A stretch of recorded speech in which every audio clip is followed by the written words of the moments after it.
ایسے علاقے میں نہیں رہنا چاہیے جہاں دینی مسائل بتانے والا عالم اور جسم کا علاج کرنے والا طبیب موجود نہ ہو۔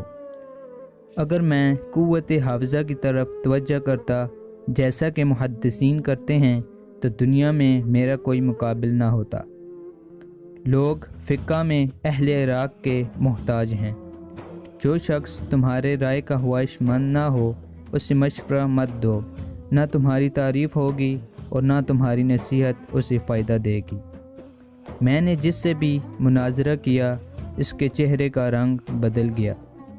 انسانوں کو قابو میں رکھنا جانوروں کو قابو رکھنے سے کہیں زیادہ مشکل ہے۔ 4 چیزیں رزق کو بڑھاتی ہیں: تہجد کی نماز، کثرت سے استغفار، کثرت سے صدقہ اور کثرت سے ذکر کرنا۔ میں نے 7 سال کی عمر میں قرآن مجید حفظ کر لیا تھا۔ شرک کے علاوہ ہر گناہ کی مغفرت کی امید ہے، لیکن گمراہی کا معاملہ بہت سخت ہے۔ جس طرح نگاہ کی ایک حد ہے جس سے آگے وہ کام نہیں کر سکتی، بالکل اسی طرح عقل کی بھی ایک حد ہوتی ہے جس سے آگے وہ بیکار ہے۔